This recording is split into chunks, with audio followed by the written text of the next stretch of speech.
CM times news కి స్వాగతం.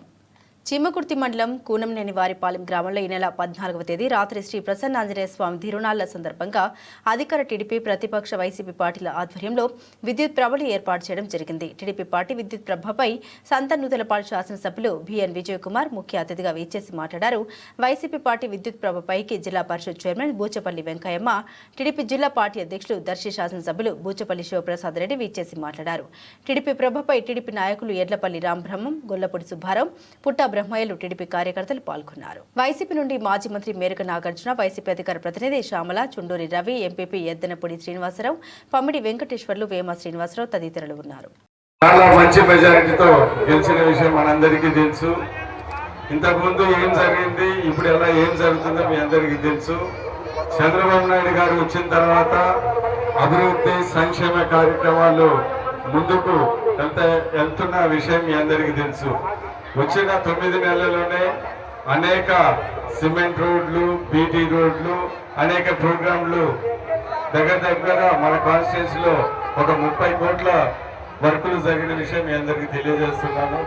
రాబోయే కాలంలో ఎలక్షన్ మేనిఫెస్టోలో చెప్పిన విధంగా ప్రతి ఇంటికి కొలాయి జేజేఎం విషయంలో కూడా ఈ 5 సంవత్సరాల్లో చేస్తామని చెప్పిన అభివృద్ధి సంక్షేమ కార్యక్రమాల్లో కొద్దిగా లేట్ అయినా కానీ అన్ని ప్రామిస్లు ఇస్తామని, రాబోయే కాలంలో మీరు ఇంత అద్భుతమైన మెజార్టీ ఇచ్చినందుకు నా వంతు పూర్తి కృషి అభివృద్ధి సంక్షేమ కార్యక్రమాలు ఈ కాన్స్టిట్యూన్సీ చేయడానికి నేను ప్రసన్నాంజనేయ దీవంతో ఖచ్చితంగా చేస్తానని సందర్భంగా తెలియజేస్తూ, మీరు ఈ సందర్భంలో ఎలక్షన్లో బాగా సంతోషంగా ఉన్నారు. ఎందుకంటే తెలుగుదేశం పార్టీ బ్రహ్మాండంగా గెలిచింది.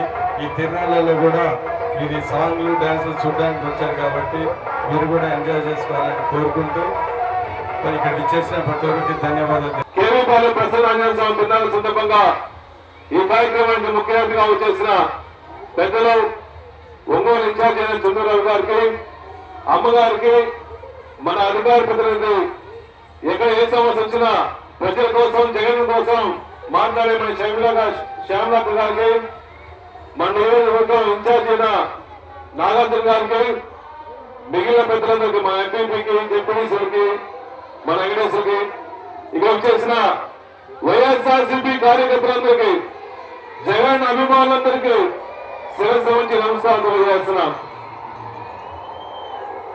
ముఖ్యంగా మన పార్టీలో జగన్మోహన్ గారు పార్టీ పెట్టిన కాడి నుంచి కూడా జగన్మోహన్ గారు ముఖ్యమంత్రి అయినా అవ్వకపోయినా ఈ వైఎస్ఆర్ కాంగ్రెస్ పార్టీ కోసం ఎన్ని కష్టాలు వచ్చినా, నష్టాలు వచ్చినా, ఎన్ని కేసులు పెట్టినా కూడా మేము జగన్మోహన్ గారితో పాటు ఉంటాము, వైఎస్ఆర్ కాంగ్రెస్ పార్టీతో ఉంటాము, జగన్ నాయకత్వం చేస్తామని చెప్పి ఇక్కడ వచ్చేసిన ప్రతి ఒక్క కార్యకర్తలందరికీ మరీ నమస్కారాలు.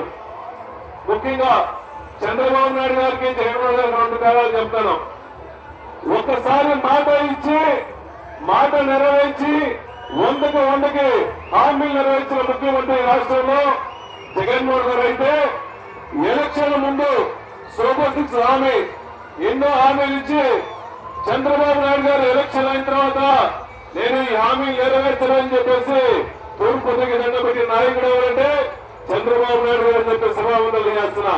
పేద ప్రజల కోసం కానీ, రైతులకు కానీ, మహిళలకు కానీ, ఎస్సీలు కానీ, బీసీలు కానీ అండగా ఉండే నాయకుడి రాష్ట్రంలో జగన్మోహన్ తప్ప ఇంకెవరు లేరు. కాబట్టి అటువంటి నాయకుడిని మళ్ళా మనం సీఎం కుర్చీలో కూర్చోబెట్టడం కోసం ఎన్ని కష్టాలు వచ్చినా, నష్టాలు వచ్చినా ప్రజలందరూ, వైఎస్ఆర్సీపీ కార్యకర్తలందరూ 2029 దాకా కష్టపడి జగన్మోహన్ గారిని ముఖ్యమంత్రి చేసుకోవాల్సిన అవసరం ఉంది. కాబట్టి అదే కాలంలో మన నాగార్జునని గెలిపించుకోవాలి. కాబట్టి మొన్న జరిగిన తప్పులు పక్కన పెట్టి మళ్ళా గుర్తుపెట్టుకోండి, అన్న నాగార్జున ఎమ్మెల్యే అయితేనే జగన్మోహన్ గారు ముఖ్యమంత్రి అవుతారు.